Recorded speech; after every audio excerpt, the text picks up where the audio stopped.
प्रिय बंधुओं, आज हम आपके समक्ष एक ऐसे महात्मा के बारे में चर्चा करने वाले हैं जिसको सुनने मात्र से ही, जिसके श्रवण मात्र से ही आपके सारे पापों का नाश हो जाएगा। साथ में आपके जो भी पितृ ऋण हैं, पितृ ऋण से आपको पूर्ण मुक्ति मिल जाएगी। पितृ ऋण से मुक्ति के लिए सबसे बड़ा उपाय है श्रीमद् भगवत गीता का 7वां अध्याय, जिसके श्रवण मात्र से गया जैसे महात्मा का फल प्राप्त होता है। इस उद्देश्य को लेकर के हम अपने सद्गुरुदेव स्वामी श्री अलगरानंद जी द्वारा रचित श्रीमद् भगवत गीता का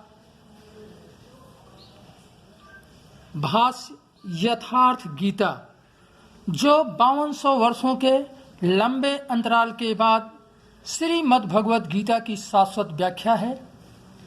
इसमें हम गीता का 7वां अध्याय पढ़ेंगे। उसके पाठ के बाद उसका भावार्थ प्रस्तुत होगा। आपसे आग्रह है, आप इस वीडियो को, जो 12-14 मिनट का वीडियो आपके समक्ष प्रस्तुत किया जा रहा है,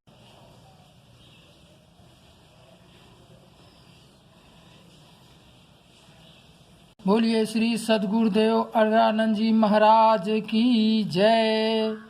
पितृपक्ष में यथार्थ गीता अर्थात भगवत गीता का 7वां अध्याय सुनने से पितृ ऋण से पूर्ण मुक्ति मिलती है। हमारे पितृ सबल होते हैं और हमें सुख वैभव पुत्रादि से सुशोभित करते हैं। अब हम यथार्थ गीता के 7वें अध्याय का वाचन करने जा रहे हैं। ओम श्री परमात्मने नमः। अथ 7मो अध्यायः। श्री भगवान उवाच, मय्यासक्त मनाः पार्थ योगं युञ्जन्मदाश्रय असंशयं समग्रं मां यथा ज्ञास्यस्य तृच्छिणुः। ज्ञानं ते अहं सविज्ञानमिदं वक्ष्यामि सुतः यज्ज्ञात्वा नेह भूयो अन्यज्ञ ज्ञातव्यं वसिष्यते। मनुष्याणां सहस्रेषु कश्चित् अतिसिद्धये यतात्मपि सिद्धानां कश्चिन् मां वेति तत्त्वतः। भूमिरापो अनलो वायुः खं मनो बुद्धिरेव च अहंकार इति यं मे भिन्ना प्रकृतिरष्टधा। अप्रेयमित् अस्त्वन्यां प्रकृतिं विद्धि मे परां जीवभूतां महाबाहो ययेदं धार्यते जगत्। यतो दुनीनि भूतानि सर्वाणीत्युपधारे अहं कृतनस्य जगतः प्रभुवः प्रलयस्तथा। मतः परतरं नान्यं किंचिदस्ति धनञ्जय मयि सर्वमिदं प्रोतं सूत्रे मणिगणा इव। रसो अहमप्सु कौन्तेय प्रभास्मि शशि सूर्ययोः प्रणवः सर्ववेदेषु शब्दः खे पौरुषं नृषु। पुण्यो गन्धः पृथिव्यां च तेजस्यां विभावसो जीवनं सर्वभूतेषु तपस्यामि तपस्विषु। बीजं मां सर्वभूतानां विद्धि पार्थ सनातनं बुद्धिर्बुद्धिं ताम् अस्मि तेजस् तेजस्विना अहम्। बलं बलवतां चाहं कामराग विवर्जितं धर्म विरुद्धो भूतेषु कामो अस्मि भरतवर्षभः। एव चैव सात्विका भावा राजसास्तां शास्त्रे मत्त एवेति तान् विद्धि न त्वहं तेषु ते मयि।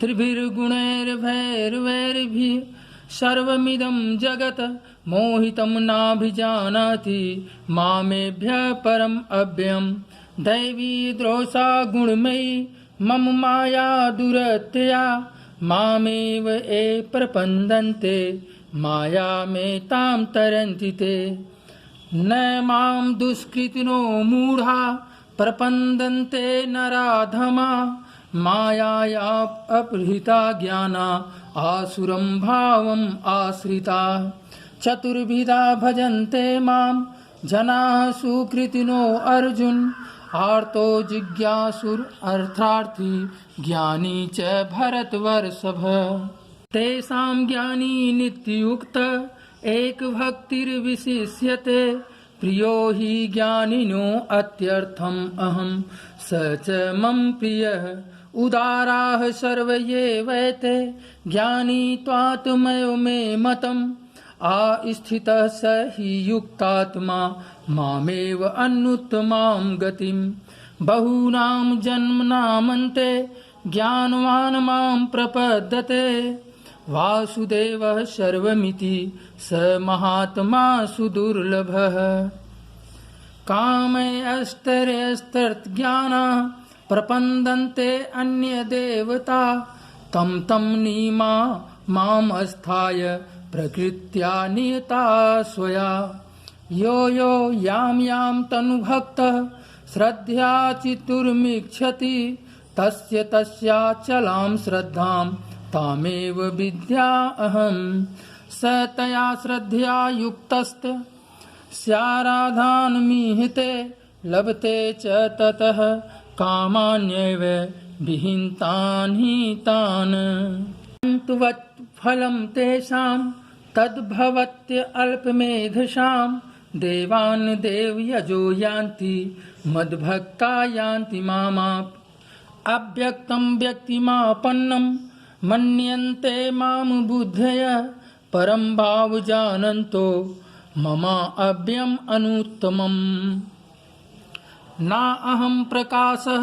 सर्वस्य योगमाया समावृतः मूढो अयं नाभिजानति लोको मामाज अव्ययम् वेदाहं समीतितानि वर्तमानानि चार्जुन भविष्याणि च भूतानि मां तु वेद न कश्चन इच्छाद्वेषसमुत्थेन द्वन्द्वमोहेन भारत सर्वभूतानि सम्मोहं सर्गे यान्ति परं तप येषां त्वन्तगतं पापं जनानां पुण्यकर्मणां ते द्वन्द्वमोह निर्मुक्ता भजन्ते मां दृढव्रता जरामरणमोक्षाय मामाश्रित्य यतन्ति ये ते ब्रह्म तद्विदुः कृतनस्य म अध्यात्मं कर्म चाखिलं साधिभूताधिदैवं मां साधियज्ञं च ये विदुः प्रयाणकाले अपि च मां ते विदुर्युक्त चेतसः। अब प्रस्तुत है भावार्थ। इस 7वें अध्याय में योगेश्वर श्री कृष्ण ने बताया कि अनन्य भाव से मुझ में समर्पित होकर मेरे आश्रित होकर जो योग में लगता है वह समग्र रूप से मुझे जानता है। मुझे जानने के लिए हजारों में कोई बिरला ही प्रयत्न करता है और प्रयत्न करने वालों में बिरला ही कोई जानता है। वह मुझे पिंड रूप में एक देशी नहीं वरन सर्वत्र व्याप्त देखता है। 8 भेदों वाली मेरी जड़ प्रकृति है और इसके अंतराल में जीव रूप मेरी चेतन प्रकृति है। इन दोनों के संयोग से पूरा जगत खड़ा है। तेज और बल मेरे ही द्वारा है। राग और काम से रहित बल तथा धर्मानुकूल कामना भी मैं ही हूँ। जैसा कि सब कामनाएं तो वर्जित हैं, लेकिन मेरी प्राप्ति के लिए कामना कर, ऐसी इच्छा का अभ्युदय होना मेरा ही प्रसाद है। केवल परमात्मा को पाने की कामना ही धर्मानुकूल कामना है। श्री कृष्ण ने बताया कि मैं तीनों गुणों से अतीत हूँ, परम का स्पर्श करके परम भाव में स्थित हूँ, किंतु भोगासक्त मूढ़ पुरुष सीधे मुझे न भजकर अन्य देवताओं की उपासना करते हैं, जबकि वहाँ देवता नाम का कोई है ही नहीं। पत्थर, पानी, पेड़, जिसको भी वे पूजना चाहते हैं उसी में उनकी श्रद्धा को मैं ही पुष्ट करता हूँ। उसकी आड़ में खड़ा होकर मैं ही फल देता हूँ, क्योंकि न वहाँ कोई देवता है, न किसी देवता के पास कोई भोग ही है। लोग मुझे साधारण व्यक्ति समझकर नहीं भजते, क्योंकि मैं योग प्रक्रिया द्वारा ढका हुआ हूँ। अनुष्ठान करते करते योग माया का आवरण पार करने वाले ही मुझ शरीरधारी को भी अव्यक्त रूप से जानते हैं, अन्य स्थितियों में नहीं। मेरे भक्त 4 प्रकार के हैं, अर्थार्थी, आर्त, जिज्ञास और ज्ञानी। चिंतन करते करते अनेक जन्मों के अंतिम जन्म में प्राप्ति वाला ज्ञानी मेरा ही स्वरूप है, अर्थात अनेक जन्मों से चिंतन करके उस भगवत स्वरूप को प्राप्त किया जाता है। राग द्वेष के मोह से आक्रांत मनुष्य मुझे कदापि नहीं जान सकते, किंतु राग द्वेष के मोह से रहित होकर जो नियत कर्म, जिसे संक्षेप में आराधना कह सकते हैं, का चिंतन करते हुए जरा मरण से छूटने के लिए प्रयत्नशील हैं, वे पुरुष संपूर्ण रूप से मुझे जान लेते हैं। वे संपूर्ण ब्रह्म को, संपूर्ण अध्यात्म को, संपूर्ण अधिभूत को, संपूर्ण अधिदैव को, संपूर्ण कर्म को और संपूर्ण यज्ञ के सहित मुझे जानते हैं। वे मुझ में प्रवेश करते हैं और अंतकाल में भी मुझको ही जानते हैं, अर्थात फिर कभी वे विस्मृत नहीं होते। इस अध्याय में परमात्मा की समग्र जानकारी का विवेचन है। अतः ओम तत्सदिति श्रीमद्भगवत गीता उपनिषत्सु ब्रह्म विद्यायां योग शास्त्रे श्री कृष्णा अर्जुन संवादे समग्र बोध नाम 7वां अध्याय। इस प्रकार श्रीमद्भगवत गीता रूपी उपनिषद एवं ब्रह्म विद्या तथा योग शास्त्र विषयक श्री कृष्ण और अर्जुन के संवाद में समग्र जानकारी नामक 7वां अध्याय पूर्ण होता है। इत श्रीमत् परमहंस परमानंदस्य शिष्य स्वामी अड़गड़ानंद कृते श्रीमद्भगवत गीताया यथार्थ गीता भाष्ये समग्र बोध नाम 7वां अध्याय। इस प्रकार श्रीमद् परमहंस परमानंद जी के शिष्य स्वामी अड़गड़ानंद कृत श्रीमद्भगवत गीता के भाष्य यथार्थ गीता में समग्र जानकारी नामक 7वां अध्याय पूर्ण होता है। हरि ओम तत्सत, हरि ओम तत्सत, हरि ओम तत्सत। 5200 वर्षों के लंबे अंतराल के बाद स्वामी श्री अड़गड़ानंद जी द्वारा रचित श्रीमद् भगवत गीता की शाश्वत व्याख्या यथार्थ गीता। अपने जीवन में पूर्ण शांति के लिए आप यथार्थ गीता का 3-4 आवृत्ति अध्ययन और जरूर करें, जिससे आपके जीवन में कभी भी अशांति नहीं आएगी, आप परम धाम को प्राप्त हो जाएंगे। अस्त भावकों, आपसे आराधना है, आपसे विनती है कि आप यथार्थ गीता का पूर्ण अवलोकन करें, अपने जीवन में उतारें। निश्चित तौर पर आप अपने जीवन में सफल होंगे। बोलिए श्री सद्गुरुदेव भगवान की जय। हरि ओम तत्सत, हरि ओम तत्सत, हरि ओम तत्सत। आपका कल्याण हो।